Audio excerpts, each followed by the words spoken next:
நம்ம ஃபர்ஸ்ட் இந்த வண்டியோட ரேஞ்சுக்காக தான் வாங்கியிருக்கீங்க அப்படின்னு சொல்லியிருக்கீங்க. இப்போ இதோட ஆக்சுவல் ரேஞ்சு இப்போ உங்களுக்கு 100% நீங்கள் சார்ஜ் பண்ணும்போது எவ்வளோ காட்டுது? உங்களுக்கு ஆக்சுவலாக எவ்வளோ ரேஞ்ச் நீங்கள் இதில் 4 மோடு இருக்குது. ஈகோ எக்ஸ் அதில் ஒரு 160 ரேஞ்ச் கொடுக்கும். ஈகோ மோடில் ஒரு 140 கொடுக்கும். ரைட் மோடில் ஒரு 120 கொடுக்கும். ஏர் மோடில் 110 கொடுக்கும். இதில் நான் ஃப்ரீக்வெண்ட்டாக யூஸ் பண்ணுறது ஈகோ மோடு தான் ரொம்ப அதிகமாக யூஸ் பண்ணிகிட்ருக்கேன்.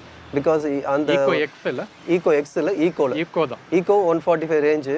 நான் ப்ராக்டிக்கலாக கொஞ்சம் அசஸ் பண்ணதில் பார்த்தீங்கன்னா அந்த 145ன்றது ஒரு நியர்லி ஒரு 140 ஆச்சும் கிடைக்குது. ஆல்மோஸ்ட் ட்ரைன் ஆகிற வரைக்கும் ஓட்டலை, பட் ஆனால் 140 கேரண்டியாக கொடுக்குது. ஸோ கம்பேரிட்டிவ்லி அதே தான் ஏத்தரில் ஒரு 105 110. ஸோ இது கொஞ்சம் கூட ரேஞ்சுன்றதுனால ஆல்மோஸ்ட் எனக்கு கொஞ்சம் ஒரு கம்ஃபர்ட்டாக இருக்குன்றதுனால I am satisfied with this. உங்களோட ரைட் ஸ்டாட்டிஸ்டிக் நான் பார்த்தேன், நீங்கள் நிறைய ஈகோ தான் ஓட்டியிருக்கீங்க. பட் ஈகோ ரொம்ப ஸ்லோவாக இருக்குமே, இந்த சிட்டி டிராஃபிக்கில் ஈகோ ஓட்டுற அளவுக்கு இருக்கா? நான் என்னோட பெர்ஃபார்மன்ஸ் இருக்கா? எஸ், ஆஃபீஸ் என்னோட ரூட் பார்த்தீங்கன்னா பள்ளிக்கரணை டு தண்டாயிரப்பேட்டை. ஸோ இது ஆல்மோஸ்ட் கொஞ்சம் டிராஃபிக் ஹெக்டிக்கான ஒரு ஆஃபீஸ் பீக் டைம் தான்.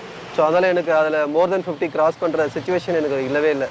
Morning peak hours, evening office return peak hours. So அதனால் ஈக்குவலாக எனக்கு ஒரு மேக்ஸிமம் சப்போஸ் ரொம்ப ரேர் சுச்சுவேஷனில் டபுள்ஸ் போகும்போது பார்த்தீங்கன்னா மட்டும்தான் கொஞ்சம் அந்த பிரிட்ஜிலெல்லாம் புல்லிங் கொஞ்சம் ட்ராப் ஆகும் டபுள்ஸில்.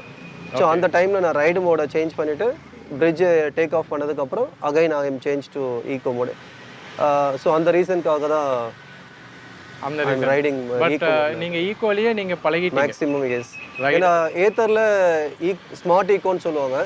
அதில் எனக்கு இதை விட கம்பேரிட்டிவ்லி பார்த்தீங்கன்னா அதில் 55 வரைக்கும் புல்லிங் இருக்கும். ஈவன் டபுள்ஸில் கூட 55 km/h ஸ்பீட் போகும், புல்லிங் இருக்கும்.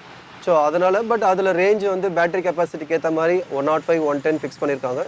இதில் பேட்டரி கெப்பாசிட்டிக்கு ஏற்ற மாதிரி ஒரு 145 ஃபிக்ஸ் பண்ணியிருக்காங்க. இப்போ நீங்கள் டெய்லி எவ்வளோ கிலோமீட்டர் கவர் பண்ணுறீங்க? பர் டே என்னோட யூசேஜ் பார்த்தீங்கன்னா 80 to 90 கிலோமீட்டர்ஸ். 80 to 90 kilometres. அதில் வந்து 80% 90% நீங்கள் ஈக்குவலியே ஓட்டுறீங்க. எஸ், அந்த எஸ் என்னோட 90% ஆஃப் த யூசேஜ் பார்த்தீங்கன்னா ஈகோ மோடு தான். ஈகோ மோடு தான், ஏன்னா உங்களுக்கு ரேஞ்ச் அதிகமாக வரணும் வேணுன்றதுக்காக நான் ஈகோலேயே ட்ரைவ் பண்ணுறேன். இன்னொன்று, நான் ரொம்ப ஃப்ரீ டிராஃபிக் ஃப்ரீ ஜோன்லேயே எதுவும் ட்ரைவ் பண்ணால் எனக்கு ஓகே, என்னடா ரொம்ப டாப் ஸ்பீட் போகணுன்ற இது இருக்கும். டிராஃபிக் ரூட்டில் ஓட்டுறதுனால ஈகோ ஆல்மோஸ்ட் எனக்கு கம்ஃபர்ட்டாக இருக்க தான் தெரியும். என்னைக்காச்சும் நீங்கள் வந்து ரைட் மோட்லேயே நீங்கள் ஓட்டி எவ்வளோ ரேஞ்ச் அப்படின்னு நீங்கள் செக் பண்ணியிருக்கீங்களா? ரைட் மோடில் வந்து ஒரு சில சுச்சுவேஷனில் பார்த்தீங்கன்னா டபுள்ஸ் போகும்போது போனேன். பட் அது சிம்பிள் கிட்டே கொஞ்சம் ஃபீட்பேக்காக சொல்லணும். என்னென்னு பார்த்தீங்கன்னா